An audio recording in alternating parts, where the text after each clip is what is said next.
கடந்த 6 மாசமாகவே வந்து விஷால் வந்து யாரையும் சந்திக்கல, தொடர்பு எல்லைக்கு அப்பாலே இருக்கிறார் அப்படிங்கிறது தான் உண்மை.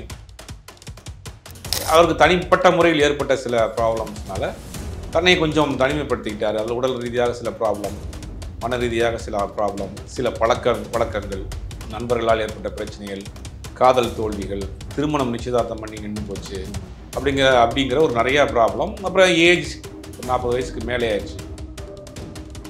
இல்லை, விஷால் எப்பயுமே நண்பர்களுக்கு முக்கியத்துவம் கொடுக்கக்கூடிய ஒரு நபர். எப்பயுமே வந்து ஒரு கலகலப்பாகவே ஒரு 10 ஃப்ரெண்ட்ஸோட 2-3 காரில் சுற்றிட்டு இருக்கக்கூடிய ஒரு நபர் தான். ஸோ அவருடைய ஆஃபீஸ் போனாலே ஏகப்பட்ட கூட்டம் இருக்கும். அதே மாதிரி எங்கேயாவது போனாலும் ஒரு 4-5 காரில் அப்போ ஒரு சிறிய ஒரு அரசியல்வாதி மாதிரி தான் வாழ்ந்துட்டு இருந்தார். குஷ்பு அவர்கள் வந்து நெகிழ்ச்சியா விஷால் அவர்கள்கிட்ட நிறைய தருணங்களை வந்து பகிர்ந்துக்கிட்டாங்க. அதே மாதிரி அவர்களை வச்சுமே சில விஷயங்கள்லாம் பேசப்பட்டது. அதை எப்படி பாக்குறீங்க சார்? அதை வந்து அபத்தமாக நான் பார்க்குறேன், அசிங்கமாக பார்க்குறேன். நீண்ட நாட்களா வந்து ரிலீஸ் பண்ண முடியாத படம் இப்ப ரிலீஸ் பண்றாங்க, அப்போ அதுக்கு ஒரு பெரிய ப்ரமோஷன் வேணும் அப்படின்றதுனால அது ரைட். இன்னைக்கு இவர் தான் ப்ரமோஷன் ஆயிட்டாரு. அந்த மாதிரி நோக்கத்துல தான் பண்ணிட்டாங்களோ அப்படின்ற அது இன்னொரு தகவலும் இன்னொரு பேசிடுவோம் நம்ம. அது நிறைய பேர் வந்து கீழே வந்து கமெண்ட்ல போட்டு நிறைய ப்ரொமோஷனுக்காக பண்றாங்க. பின்னாடி ஒரு பெரிய கூட்டமே இருந்தது. அந்த கூட்டத்தில் இன்னைக்கு நமக்கு தெரிஞ்சதெல்லாம் விஷால் மட்டும் தான் தெரியுது. விஷால் மாதிரியே ஒரு பெரிய கூட்டம் இருந்தது விஷால் கூட. அவங்கெல்லாம் ஒரு காலகட்டத்துக்கு மேலே அப்படி விலகி போயிட்டாங்க. விஷால் மட்டும் அப்படியே அங்கேயே தங்கிட்டார். அதெல்லாம் சேர்ந்து கூட இந்த பிரச்சனைக்கெல்லாம் ஒரு காரணம்.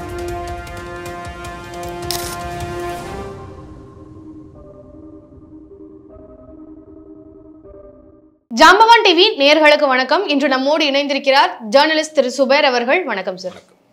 சார், சமீபத்தில் விஷால் அவர்கள் வந்து அவருடைய திரைப்படத்தினுடைய ப்ரொமோஷனுக்காக ஒரு நிகழ்ச்சியில் கலந்துருந்தாரு. ஆக்ஷன் ஹீரோவா நம்மளுடைய சினிமாவில் வலம் வந்துட்டு இருந்தவருக்கு இப்போ பயங்கர உடல்நிலையே சரியில்லாமல் ஒரு வயசானவங்க மாதிரியான ஒரு தோற்றத்தில் வந்திருந்தாரு. அதை பார்க்கும்போது பெரிய அதிர்ச்சி வந்து மக்களிடையே வந்து ஏற்பட்டிருக்கு அப்படின்னு சொல்லலாம். அவருடைய இந்த நிலைக்கு காரணம் என்ன சார்? இல்லை, அதை மதகஜ ராஜா அப்படின்னு ஒரு படம் கிட்டத்தட்ட 12 வருஷத்துக்கு முன்னாடி ஆரம்பிக்கப்பட்ட படம். ஜெமினி சர்க்கியூட், அதாவது ஜெமினி ஃபிலிம்ஸ் அவங்க யூனிட்டை சேர்ந்த படம். அவங்க ஆல்ரெடி நிறையா படங்கள் பண்ணியிருக்காங்க. கடல் கூட அவங்க தான் பண்ணாங்க. அந்த படம், அந்த நிறுவனம் தான் இந்த மதகஜராஜா பண்ணியிருக்காங்க. கிட்டத்தட்ட 2013 முடிக்கப்பட்ட படம். அப்போ இசையமைப்பாளராக பீக்கில் இருந்த விஜய் ஆண்டனி, அப்போ காமெடியில் பீக்கில் இருந்த சந்தானம் எல்லாம் சேர்ந்து எடுக்கப்பட்ட படம். பல பிரச்சனைகளுக்கு மத்தியில் அந்த படம் ரிலீஸ் ஆக முடியாமல் போயிடுச்சு. அந்த தயாரிப்பாளரில் ஒருத்தர் மரணம் கூட அடைஞ்சிட்டார். அப்படி இந்த படம் வந்து கிடப்பிலேயே போடப்பட்டிருந்தது. இப்போ சமீபத்தில் அந்த படத்தை வந்து திருப்பூர் சுப்பிரமணியம் டிஸ்ட்ரிபியூட்டர் பார்த்த பிறகு நல்லா இருக்குது, இந்த படம் ரிலீஸ் பண்ணலாம் அப்படின்னு அவருடைய முன்னேற்பாட்டில் தான் இந்த படத்தை வந்து இருக்கிற பிரச்சனையெல்லாம் சால்வ் பண்ணி இந்த படத்தை இப்போ ரிலீஸ் பண்ணுறதுக்கு முயற்சி பண்ணுறாங்க. அதனுடைய ப்ரொமோஷன் ஒர்க்குக்கு தான் நடந்துகிட்ருக்கு. அதுக்கு தான் விஷால் வருவாரான்னு எல்லோரும் எதிர்பார்த்தாங்க. வந்தப்போ எல்லாருக்கும் பயங்கர ஒரு ஷாக். ரொம்ப உடல் மெலிந்து போய் கண்ணம்லாம் ஒட்டி போய் ஒரு மாதிரி கைகாலெலாம் நடுக்கமாகிற மாதிரி வந்தார். அது நிறையா அந்த நேரத்துலேயே அந்த மேடையிலேயே கூட டிடி கூட சொல்லியிருப்பாங்க அவருக்கு வைரல் ஃபீவர்னு. அடுத்த நாள் கூட அப்போலோ ஹாஸ்பிட்டலில் இருந்து கொடுத்துருக்குறாங்க. அப்படின்னு ஒரு சொல்லப்பட்ட காரணம் வந்து அதுவும் ஒரு காரணம். சமீபத்தில் வந்த ஒரு ஃபீவரும் ஒரு காரணம் வந்தாலும் கூட கடந்த 6 மாசமாகவே வந்து விஷால் வந்து யாரையும் சந்திக்கலை, தொடர்பு எல்லைக்கு அப்பாலே இருக்கிறார் அப்படிங்கிறது தான் உண்மை. பாலா அவர்களுடைய அந்த வணங்கான் படத்தினுடைய ஆடியோ லான்ச்சு, அவருடைய அந்த 25வது வருட பயணம் பற்றி ஒரு நிகழ்ச்சி பண்ணாங்க. அதுக்கு எவ்வளவோ முயற்சி பண்ணியும் கூட அவரை வந்து ரீச் பண்ண முடியல விஷாலை. அந்த அளவுக்கு இருக்காரு. அப்புறம் நடிகர் சங்கத்தில் இருக்கிறார், தயாரிப்பாளர் சங்கத்தில் இருக்கார், எந்த நிகழ்ச்சிகளுக்கும் வர்றதில்லை. அப்படிங்கும்போது அவருக்கு தனிப்பட்ட முறையில் ஏற்பட்ட சில ப்ராப்ளம்ஸ்னால தன்னை கொஞ்சம் தனிமைப்படுத்திக்கிட்டார். அதில் உடல் ரீதியாக சில ப்ராப்ளம், மன ரீதியாக சில ப்ராப்ளம், சில பழக்கங்கள் எல்லாம் சேர்ந்து அவரை கொஞ்சம் ஒரு மாதிரி ஹைலி டிப்ரெஷனில் விட்டுருச்சு. அதனால் சில உடல் பாதிப்புகள் ஏற்பட்டது. எங்கேயுமே வராமல் இருந்தார். அந்த நிகழ்ச்சிக்கு அவர் தவிர்த்துருக்கலாம். இந்த மாதிரியான ஒரு சுச்சுவேஷனில் வர்றதை தவிர்த்துருக்கலாம். நடிகர் ப்ரொமோஷனுக்கு ரொம்ப கேட்டிருந்தாங்கன்னா ஒரு வீடியோ பேசி கூட அமைச்சிருக்கலாம். அங்கே வந்து அவருடைய நிலைமையை பார்த்த பிறகு தான் எல்லாருமே தமிழ் இண்டஸ்ட்ரியில் வந்து அவர் அந்த ஒரு மாதிரி இப்படி ஆயிட்டாரே அப்படிங்கிற ஒரு ஒரு ஏக்கம் வந்திருக்கு. பாவம் அப்படிங்கிற ஒரு இது வந்திருக்கு. சீக்கிரம் சரியானு நிறைய பேர் விரும்புகிறாங்க, ஆசைப்படுறாங்க. நம்மளோட இது அதுதான். அப்போ அவருக்கு ஏற்பட்ட சில பிரச்சனைகள், நண்பர்களால் ஏற்பட்ட பிரச்சனைகள், காதல் தோல்விகள், திருமணம் நிச்சயதார்த்தம் பண்ணி நின்று போச்சு அப்படிங்கிற ஒரு நிறையா ப்ராப்ளம். அப்புறம் ஏஜ் ஒரு 40 வயசுக்கு மேலே ஆயிடுச்சு. அப்படிங்கும்போது அவருடைய சில நண்பர்கள் செய்த துரோகம் எல்லாம் சேர்ந்து அவரை அப்படியே தனிமையில் அவர் முடக்கிடுச்சு. அதனுடைய விளைவு அதற்கு முன்னாடி இவர் சில படங்களுக்காக 6 பேக் வைக்கிறதுக்காக டயட்டு அந்த மாதிரியான விஷயங்கள் எடுத்த மெடிசன்ஸ் எல்லாம் சேர்த்து இவருக்கு இந்த நிலைமையில கொண்டு வச்சிருக்கு. சார் இப்போ விஜய் அவர்கள் வந்து அந்த ஓட்டு போடுறப்பெல்லாம் சைக்கிளில் வர்ற மாதிரி எல்லாம் வருவார், அது வந்து பெரிய அளவில் பேசப்படும். அந்த மாதிரி விஷால் அவர்களும் ட்ரை பண்ணாரு அப்படின்லாம் சொல்லி ஒரு வீடியோலாம் வைரல் ஆச்சு. சமீபத்தில் தான் அந்த மாதிரியான விஷயங்கள்லாம் கூட நடந்தது. ஆனால் அந்த குறுகிய காலகட்டத்திலே அவருடைய உடல்நிலை அப்படின்றது இந்த அளவுக்கு மோசமாகிறதுக்கு என்ன காரணம் சார்? இல்லை, முன்னாடியே உள்ளுக்குள்ளே இருந்திருக்கும், சின்ன சின்ன ப்ராப்ளம்ஸ் இருந்துகிட்டே இருந்திருக்கு போல. அது இப்போ தான் மொத்தமாக வெளிக்காட்டுது. அந்த ஒரு என்னென்னா, நம்ம சின்ன வயசில் நம்ம பண்ணக்கூடிய சில வேலைகள் வந்து ஒரு ஏஜில் தான் நமக்கு வெளியில் மொத்தமாக காட்டும். அதுதான் நீங்கள் அவர் காமிச்சிருக்கு. Okay sir. அதே மாதிரி இந்த நிலைக்கு இந்த அளவுக்கு உடம்பு சரியில்லாமல் போனதுக்கு காரணம் வந்து பாலா அவர்களுடைய திரைப்படமான அவனிவனில் அவர் கண்ணை வந்து தச்சாங்க. அப்படி வந்ததுனால தான் ஒற்றை தலைவலி வந்தது. அதில் தான் வந்து இந்த அளவுக்கு அவர் மோசமாகிறதுக்கு காரணம் பாலா தான் அப்படின்ற மாதிரி நிறைய விஷயங்கள் பரவிட்டு இருக்கு. இல்லை, கண்ணை வந்து எப்படி தைக்க முடியும்? தச்சா கண்ணில் இருக்கக்கூடிய அந்த மேலே இருக்கக்கூடிய தோல் வந்து ரொம்ப சாஃப்டான தோல். லென்ஸ் வைப்பாங்க. கண் வந்து ஒரு மாறி தெரிகிற மாதிரியான விஷயங்களுக்கு லென்ஸ் வைப்பாங்க. சில பேருக்கு தெரியாது. எனக்குள்ளூர்னு ஒரு படம் கமல்ஹாசன் அந்த காலத்தில் நடிச்சிருப்பார். அதில் வந்து ஒரு நேபாளி மாதிரியான ஒரு கெட்டப் பண்ணியிருப்பார். அன்றைக்கில் இவ்வளோ டெக்னாலஜிஸில் இல்லை. அப்போ ஆனால் அவர் கண்ணு போச்சான்னு அவருக்கு அது ஒரு காரணம் கிடையாது. அவனிவன் படத்தில் கொஞ்சம் ரிஸ்க் எடுத்து நடித்தார். ஆனால் அதற்கு பிறகு 10-12 வருஷம் நிறைய படங்கள் ஆக்டிவாக இருந்தார் சார். ஆனால் அந்த படத்துக்காக வந்து நீண்ட நாட்களாக அந்த கேரக்டராகவே வாழ்ந்தாரு. அந்த டப்பிங் கொடுக்கும்போது கூட கண்களை வந்து திருப்பியும் அதே மாதிரி வச்சு தான் டப்பிங்கே பேசல. அந்த படத்துக்கு ரொம்ப ஸ்ட்ரெயின் எடுத்து நடிச்சது, அதனால சில கண்ணில் ப்ராப்ளம் இருந்ததெல்லாம் உண்மைதான்.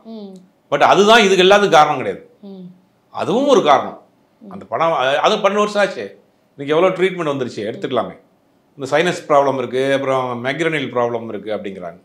மைக்ரேனில் ப்ராப்ளம்லாம் ஹெவியாக வந்துச்சுன்னா ரொம்ப வாமிட் எடுப்பாங்க, ஒரு மாதிரி ஒத்த தலைவலி, பயங்கர ப்ராப்ளமாக இருக்கும். இப்போ அந்த படத்தில் அவர் கொஞ்சம் ஸ்ட்ரெயின் எடுத்து நடித்ததில் அதில் சின்ன சின்ன ப்ராப்ளம் இருந்திருக்கு.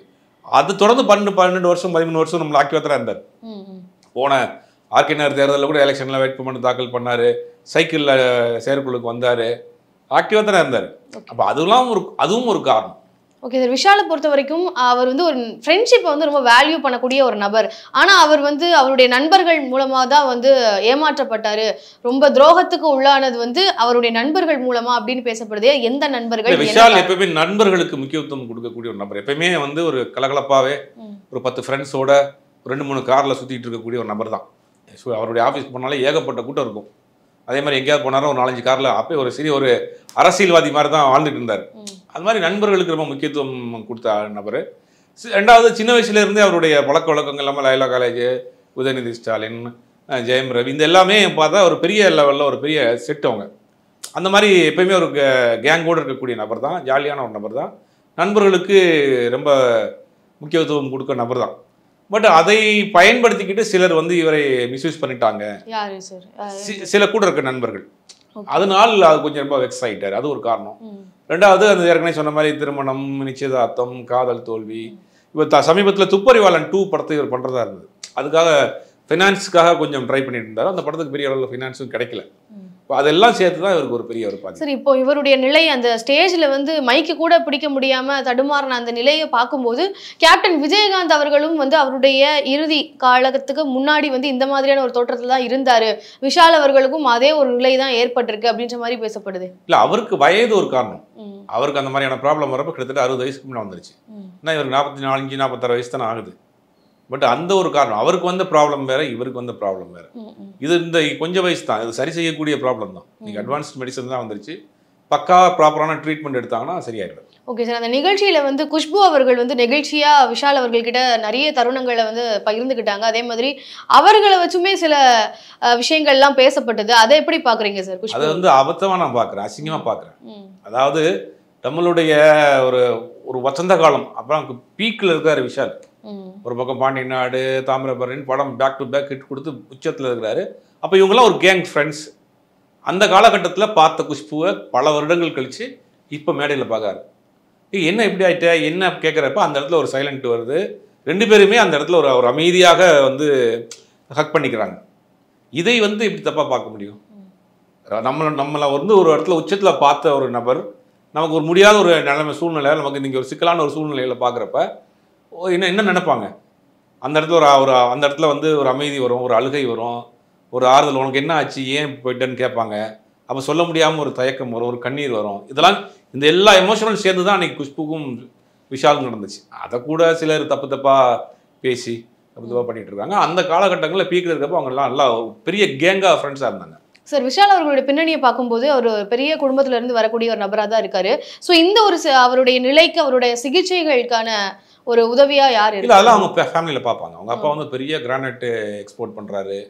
நிறைய படங்கள் தெலுங்குல ஜிகே ரெட்டினா நிறைய படங்கள் பண்ணியிருக்கிறாரு. அவங்க அண்ணனை விஷாலோட அண்ணனை தான் முதல்ல ஹீரோ ஆகணும்னு அவங்க அப்பா ஆசைப்பட்டார். அது காலச்சூழல் விஷால் ஹீரோ ஆகிட்டார். அவங்க அப்பா அண்ணனை வச்சு 4-5 படம் பண்ணார். அதுவும் போல் சரத்குமாரை வச்சு ஐ லவ் இந்தியா அப்படிங்கிற ஒரு 4-3 படம் பண்ணார். எந்த படமும் பெருசாக போல. அப்புறம் தான் இவங்க வந்து விஷாலை தனியாக ப்ரொடக்ஷன் கம்பெனி ஆரம்பித்தார். இந்த நிலைமைக்கு அவர் ப்ரொடக்ஷன் கம்பெனி ஆரம்பித்ததும் ஒரு காரணம். விஷால் ஃபிலிம் ஃபேக்ட்ரின்னு ஒன்று ஆரம்பித்து அதில் சில படங்கள் இவர் நடித்த படங்கள் பண்ணார், வெளி படங்கள் பண்ணார். அந்த படங்கள் சில படங்கள் போச்சு, சில படங்கள் போகல. ஃபினான்சியலாகவும் அது ஒரு சிக்கலாயிடுச்சு. ஒரு நடிகராக இருக்கிறவங்க யாரும் வந்து ப்ரொடியூஸ் பண்ணக்கூடாது. ஏன்னா ப்ரொடக்ஷனுங்கிறது வந்து அது ஒரு பெரிய வேலை. ஏன்னா இவங்க கேரவனில் இருப்பாங்க, ஒருத்தர் தொடச்சி விடுவார், ஒருத்தர் காஃபி கொண்டு வந்து கொடுப்பாரு.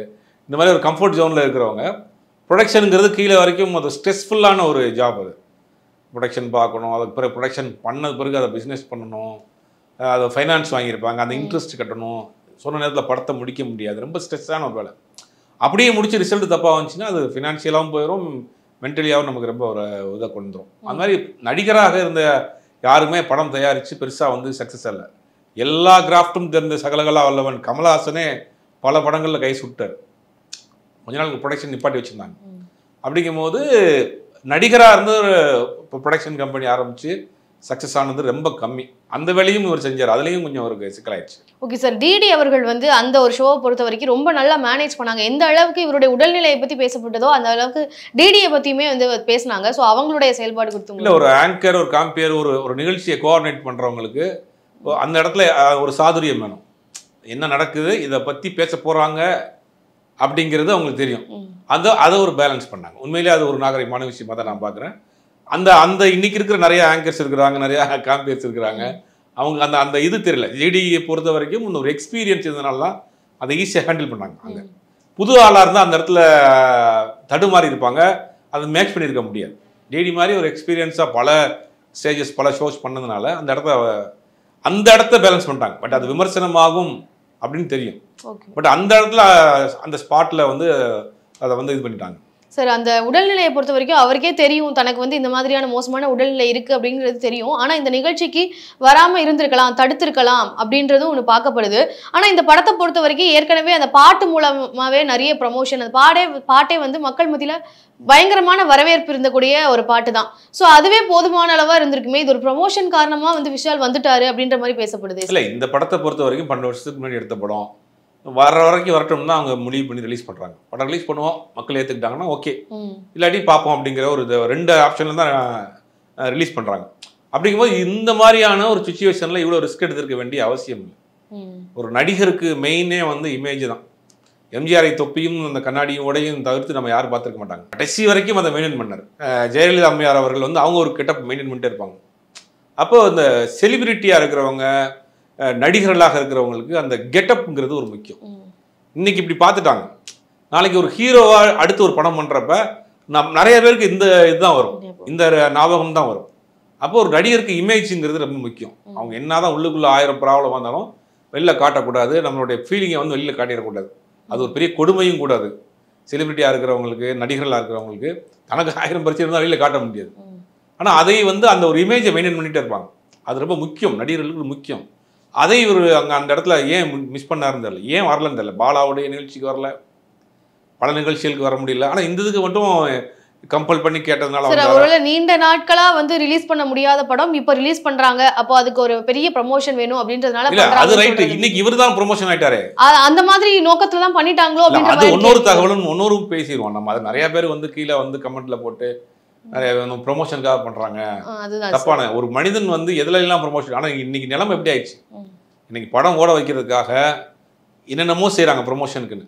அப்போ எல்லாத்தையுமே இன்னைக்கு மக்கள் வந்து ப்ரொமோஷனாக பார்க்க ஆரம்பிச்சிட்டாங்க. ஒரு மனிதர் வந்து உடல்நிலை சரியில்லாமல் ரொம்ப முடியாமல் வந்துருக்கிறாரு, 1000 பிரச்சனையிலேருந்து முதல்ல ஒரு மேடைக்கு ஒரு நிகழ்ச்சிக்கு போவோம், என்னாலும் பரவாயில்ல அப்படின்னு கையை உதறி விட்டு வந்திருக்கிறாரு. பட் அதை கூட இன்னைக்கு வந்து சமூகம் வந்து ப்ரொமோஷனாக பார்க்கக்கூடிய சூழ்நிலைக்கு இந்த சினிமாக்காரர்களும் தள்ளிட்டாங்க. எல்லாத்தையுமே ப்ரொமோஷனாக கொண்டு வந்து இன்னைக்கு உண்மையிலேயே நடந்த ஒரு சம்பவத்தை கூட ப்ரொமோஷனாக மக்கள் பார்க்க ஆரம்பிச்சிட்டாங்க. மக்கள் மேலே தப்பு கிடையாது, இவர்கள் செஞ்ச தப்பு தான். ஒரு படத்துக்கு ப்ரொமோஷன்னா வித்தியாசமான கெட்டப் போட்டு வர்றது, அங்கே வித்தியாசமாக ஏதாவது பண்ணுறது, வித்தியாசமாக யாரையாவது திட்டுறது, கண்டென்ட் பண்ணுறது, மேடையில் கத்துறது, இதெல்லாம் பண்ணினோடனே அது வந்து ப்ரொமோஷனுக்குன்றது இப்போ தெரிய ஆரம்பிச்சிச்சு மக்களுக்கு. உண்மையிலேயே பாதிக்கப்பட்டு ஒருத்தர் வந்திருக்கிறாரு, ஒருவேளை விஷால் வந்து இனிமேல் இருந்து ஒரு புது லைஃப் ஆரம்பிப்போம், இருந்து கொஞ்சம் வெளியில் வருவோம் அப்படின்றதுக்காக கூட தைரியமாக வந்திருக்கலாம், இனி வந்து ட்ரை பண்ணுவோம் அப்படின்னு. ஆனால் அதை கூட மக்கள் வந்து ப்ரொமோஷனாக தான் பார்க்குறாங்க, சில பேர், நிறைய பேர் தான் பார்க்குறாங்க. அப்போ எந்த அளவுக்கு இன்றைக்கி சமூகத்தில் வந்து அந்த மாதிரியான ஒரு பார்வை வந்திருக்குங்கிறது உண்மையிலேயே வருத்தமான விஷயம் தான். சார், விஷால் அவருடைய பின்னணி, அவருடைய கரியர் பற்றி கொஞ்சம் சொல்லுங்கள் சார். விஷால் செல்லமே அதான் அவருடைய ஃபர்ஸ்ட் படம் இன்ட்ரடியூஸ் ஆகிறாரு. அர்ஜுன் ஆக்ஷன் கிங் அர்ஜுன்கிட்ட வந்து ஒரு உதவியாளராக இருக்கிறாரு அந்த படத்துலேருந்து. ஆனால் விஷாலை பொறுத்த வரைக்கும் அசினேட்டாக இருந்தால் கூட நடிக்கணும்னு தான் ஒரு ஆசை, அந்த ஆசைகளை தான் ட்ரை பண்ணிகிட்டு இருக்காரு. செல்லமே படம் கிடைக்கிது, காந்தி கிருஷ்ணான்னு சொல்லிட்டு சங்கருடைய உதவியாளர், அந்த அவர் பண்ண படம், அந்த படத்தில் தான் இன்ட்ரடியூஸ் ஆகிறாரு.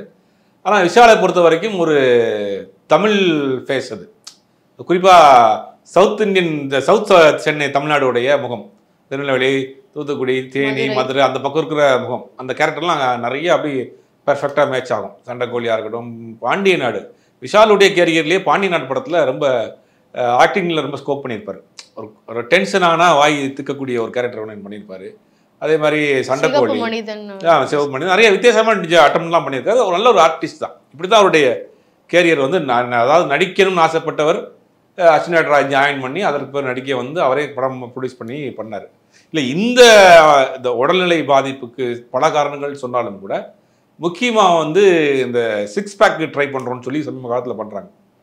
அதில் இருக்கக்கூடிய சில புரோட்டீன்ஸு, ஸ்டீராய்ட்ஸு இதெல்லாம் கூட சேர்ந்து, இது என்னென்னா ஆரம்பத்தில் எடுத்தது வந்து ஒரு காலகட்டத்துக்கு மேலே வந்து ரொம்ப ஒரு ப்ராப்ளம் கொண்டு வந்துடும். உடம்பை நம்ம ஏற்றுறோம், உடம்பை இது ரெடியூஸ் பண்ணுறோம் அப்படின்னா அது ப்ராப்பரான நம்ம வந்து ட்ரீட்மெண்ட் எடுத்துக்கணும், ப்ராப்பர் எக்ஸசைஸ், ப்ராப்பர் ஃபுட்டு எடுத்துக்கணும்.